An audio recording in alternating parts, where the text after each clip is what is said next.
Hi everyone, and in this video I'll be discussing prostaglandins. Whenever we think of prostaglandins, we think of prostaglandins are responsible for fever, pain, inflammation, and they are also responsible for bronchoconstriction. Some prostaglandins cause bronchodilation.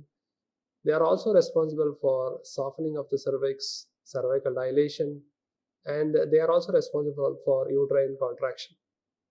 Now, with that background in the mind, in this video, the primary focus is to understand prostaglandin preparation and where to use it.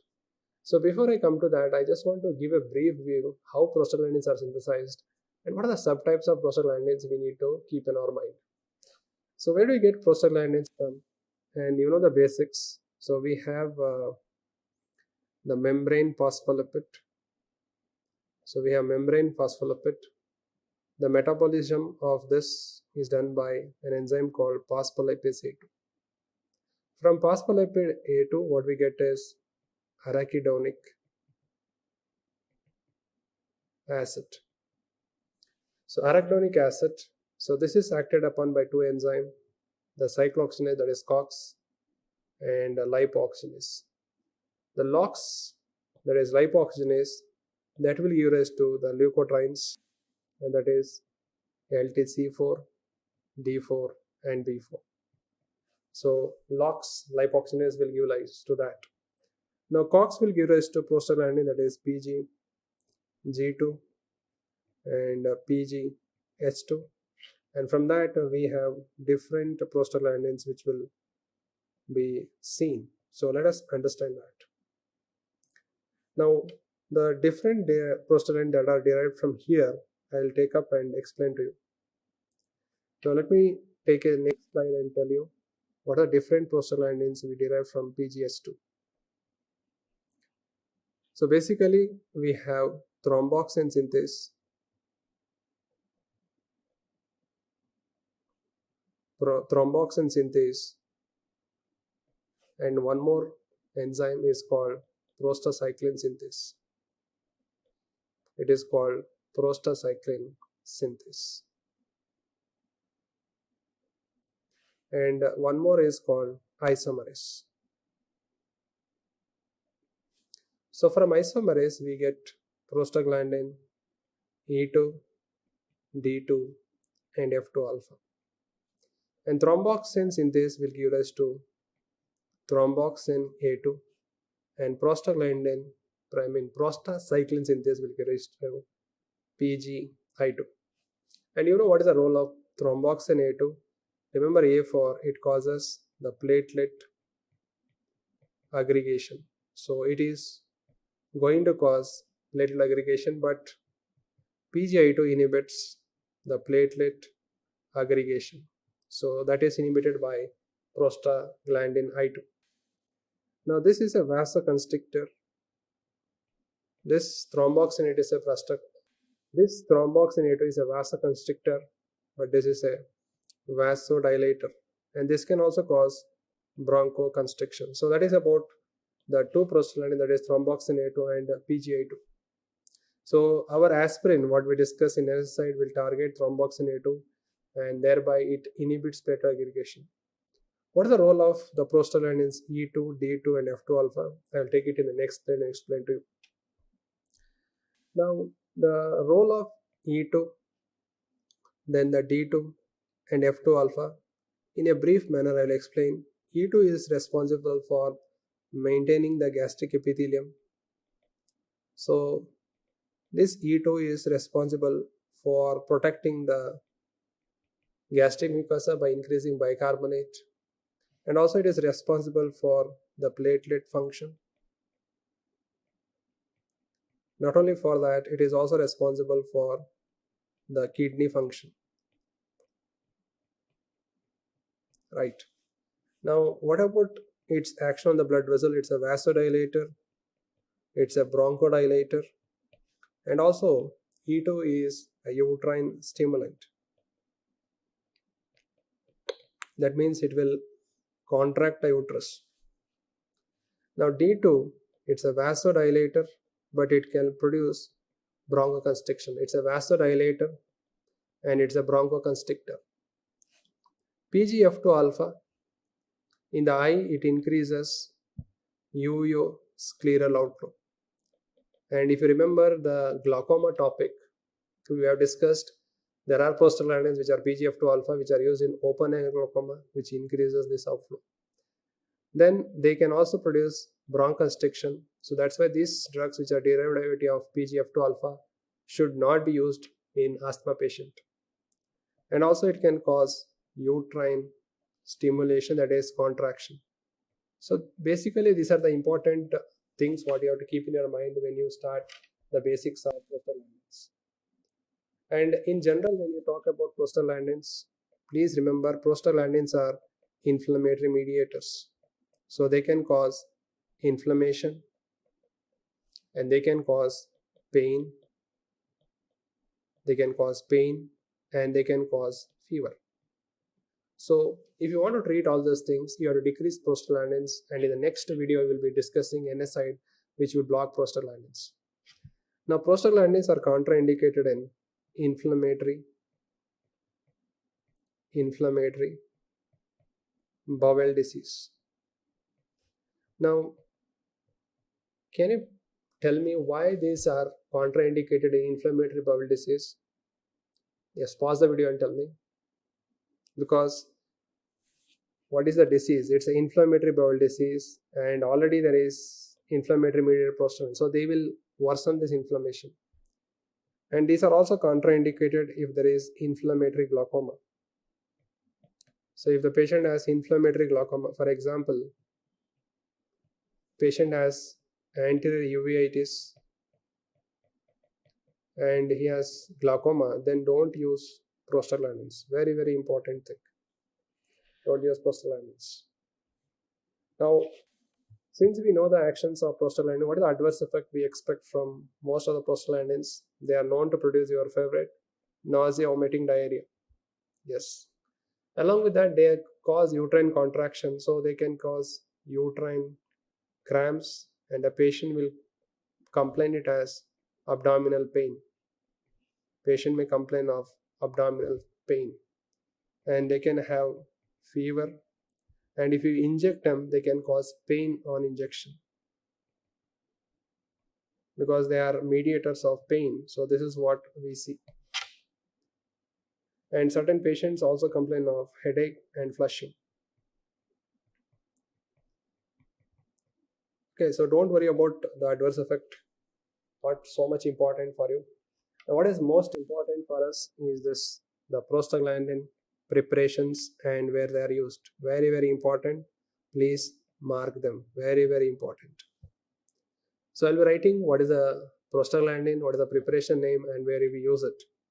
So the first one is prostaglandin E1 preparation, and the name is misoprostol. It is called as misoprostol. And I'll write the use, where to use it. Yes, it is used in peptic ulcer disease. The reason why we use it in peptic ulcer disease because NSAID decrease the prostaglandin and can cause gastritis, so it can be used. Now, it is also used for cervical priming. Now, what do you mean by cervical priming is to make the cervix soft and dilated.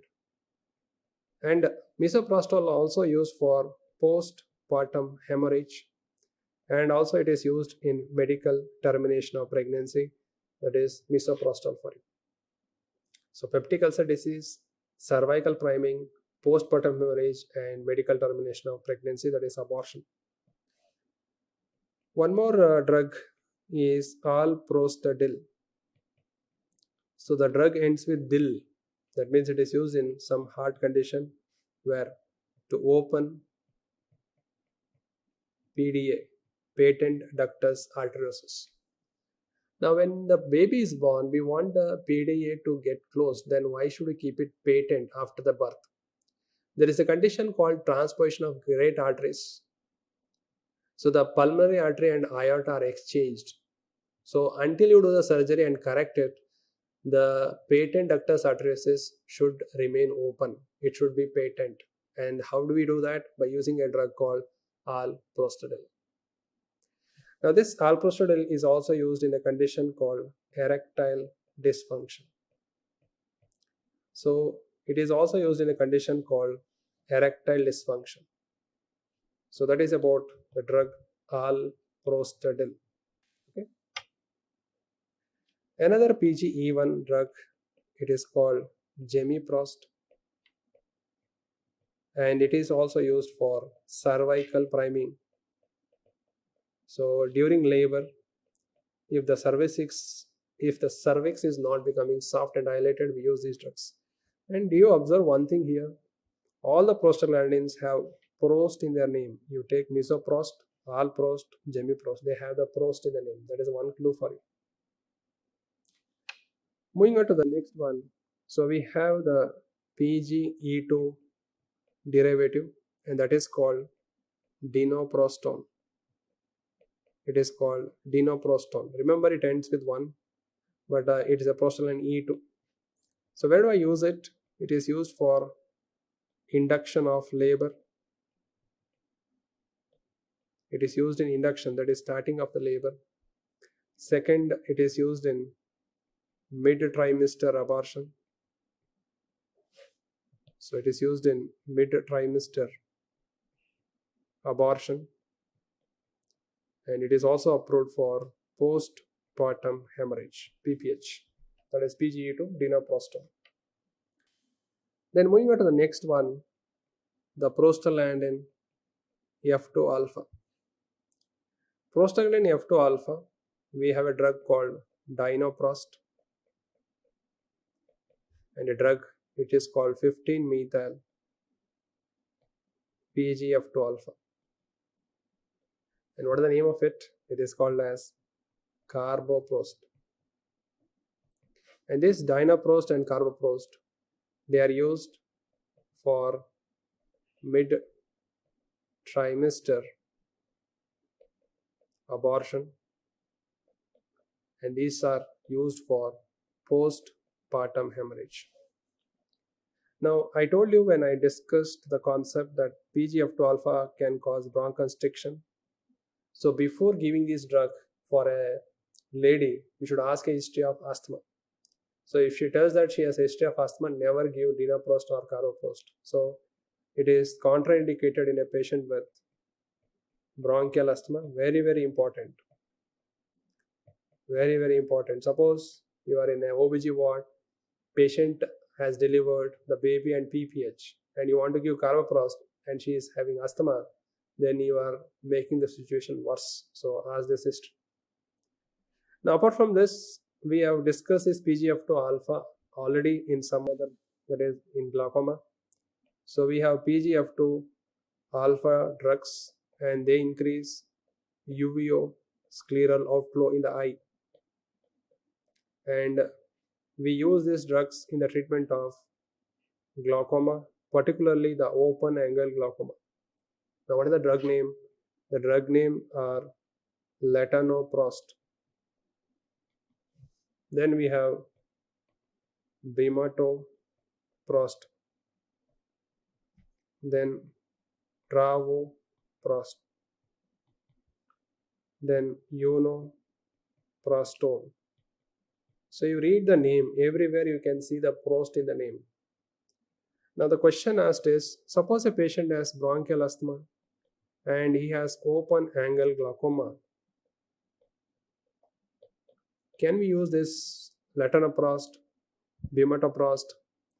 Now they have done a study. They don't increase bronchoconstriction when you are using an eye drop. Yes, you can use it. Now why is the concern? The concern is, we know that they are PGF2 alpha and they are bronchoconstrictor. So the concern is they can worsen asthma. But the studies have shown they are safer to be used in asthma with glaucoma patient. No problem. So we are done with E1. Then we are done with E2. Then F2. The next one, what we are going to discuss is the PGI2. And you know that prostaglandin I2 is a vasodilator, and the drugs are epoprostenol, then treprostenol, and ioprost. So since these are vasodilators, they decrease the BP. They are used for treating a condition called pulmonary hypertension. So these are approved for managing pulmonary hypertension. So basically in this topic, leave the concept here. Most important thing as per our experience is what they ask you is the preparation, what is the name of the preparation and where they are used. And whatever the clinical concept, we have explained that in this video. So I will make it still interesting for you. We'll do one thing, we'll take certain cases. Now, in prostaglandin, let me take a case.